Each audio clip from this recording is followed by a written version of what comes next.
Hi viewers, இன்னைக்கு பருப்பு உருண்டை குழம்பு தான் செய்ய போகிறோம். இந்த பருப்பு உருண்டை குழம்பு எப்படி செய்கிறதுன்னு வாங்க வீடியோக்குள்ளே போய் பார்க்கலாம். அசல் மட்டன் குழம்பே தோத்துற அளவுக்கு டேஸ்ட் அவ்வளோ சூப்பராக வந்திருக்கு. கண்டிப்பாக நீங்களும் ட்ரை பண்ணி பாருங்கள். புரட்டாசி மாதனால இனிமேலுக்கு நம்ம வீட்டில் நான்வெஜ் கிடையாது இந்த மாதம் ஃபுல்லாக. அதனால் வெஜ் தான் நம்ம சமைப்போம். இதேமாரி டிஃப்ரெண்ட்டான சமைச்சு நம்ம சேனலில் அப்லோட் பண்ண போகிறோம். கண்டிப்பாக நீங்கள் சப்ஸ்கிரைப் பண்ணி வச்சுக்கோங்க. தொடர்ந்து இதேமாரி வீடியோ உங்களுக்கு அப்லோட் ஆகிட்டே இருக்கும். பருப்பு உருண்டை குழம்பு செய்கிறதுக்கு ஃபஸ்ட்டு நம்ம கடலைப்பருப்பை ஊற போட்டுப்போம். நம்மளுக்கு எவ்வளோ பருப்பு தேவையோ அந்த அளவுக்கு ஊற போட்டுக்கலாம். நான் இப்போ 1/4 கிலோ அளவுக்கு கடலைப்பருப்பை ஊற போட்டுக்க போகிறேன்.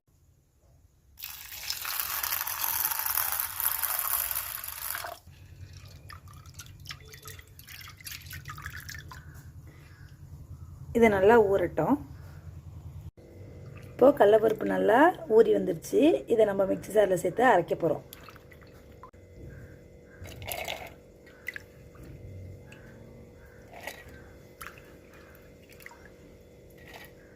இது கூட கொஞ்சமாக சோம்பு சேர்த்துக்க போகிறோம். அப்புறம் காரத்துக்காக 3 காஞ்ச மிளகாய். இதை நல்லா கொரகொரப்பாக அரைச்சி எடுத்துகிட்டு வந்துடுவோம். இந்த அளவுக்கு நம்ம அரைச்சி எடுத்துக்கணும். ரொம்ப நைஸாக அரைச்சிடக்கூடாது, ரொம்பவும் கொரகொரப்பாக அரைச்சிடக்கூடாது. இந்த பதத்துக்கு அரைச்சி எடுத்துக்கோங்க. இது உருண்டை பிடிக்கிறதுக்கு முன்னாடி இது கூட சின்னதாக நறுக்கி வச்சுருந்த வெங்காயம், கொஞ்சமாக கருவேப்பிலை, இதுக்கு தேவையான உப்பு போட்டுப்போம். இதை எல்லாத்தையும் மிக்ஸ் பண்ணிவிட்டு தான் நம்ம உருண்டை பிடிக்க போகிறோம்.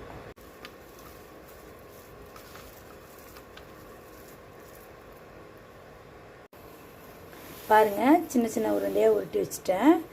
இது அப்படியே இருக்கட்டும். அதுக்கு முன்னாடி நம்ம குழம்பை தாளிச்சிக்கலாம். இன்றைக்கி நான் மண் சட்டியில் தான் வைக்க போகிறேன். இதுக்கு தேவையான எண்ணெய் ஊற்றிக்கிறேன்.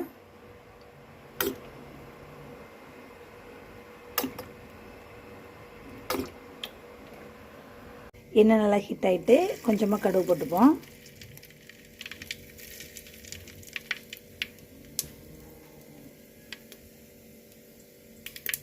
கடுகு நல்லா வெடிச்சிட்டு அது கூட சின்ன வெங்காயம்,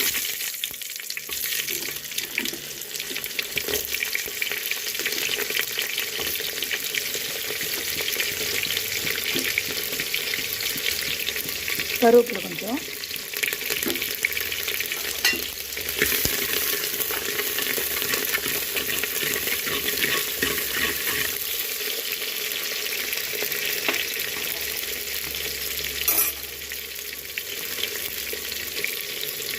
இது கூட தக்காளி.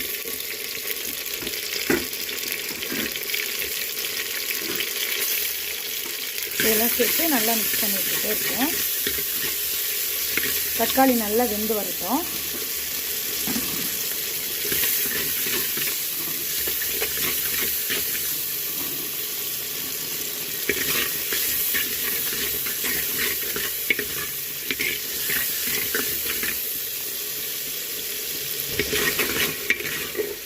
தக்காளியும் வெங்காயமும் நல்லா வதங்கிடுச்சு. இந்த டைமில் இஞ்சி பூண்டு பேஸ்ட் சேர்த்துப்போம்.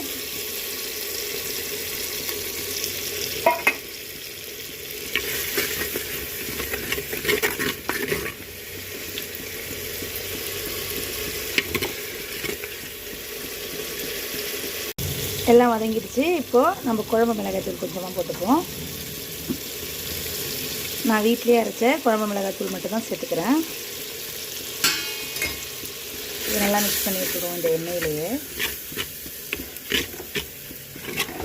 இது நல்லா மிக்ஸ் ஆகிட்டு இப்போ நம்ம எவ்வளோ குழம்பு தேவையோ அந்த அளவுக்கு நம்ம தண்ணி சேர்க்க போகிறோம்.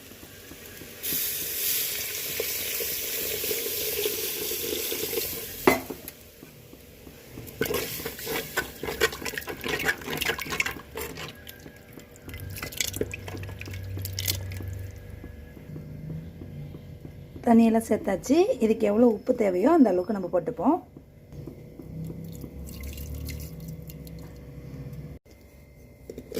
இந்த குழம்பு நல்லா கொதிக்க விட்டுட்ருக்கோம். கொஞ்ச நேரம் கொதிச்சிட்ருக்கட்டும். அதுக்குள்ளே நம்ம தேங்காய் பேஸ்ட்டு ரெடி பண்ணிக்கலாம். துருவின தேங்காய், அது கூட ஒரே ஒரு பட்டை மட்டும் போட்டு அரைச்சி எடுத்துப்போம். குழம்பு சூப்பராக கொதிச்சிருச்சு. இப்போது நம்ம அரைச்சி வச்சுருந்த தேங்காய் பேஸ்ட்டை சேர்த்துக்கலாம்.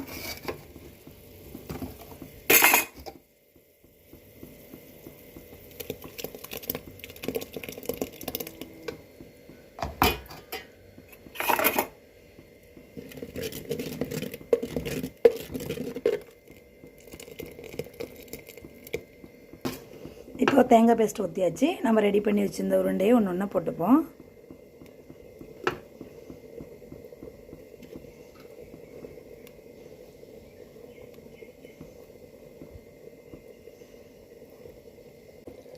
இது நல்லா ஒரு 5 நிமிஷம் கொதிக்கட்டும். மூடி வச்சு நல்லா கொதிக்க விட்டுடுவோம். ஃபைனலாக கொத்தமல்லி தழை தூவி இறக்கிக்கலாம்.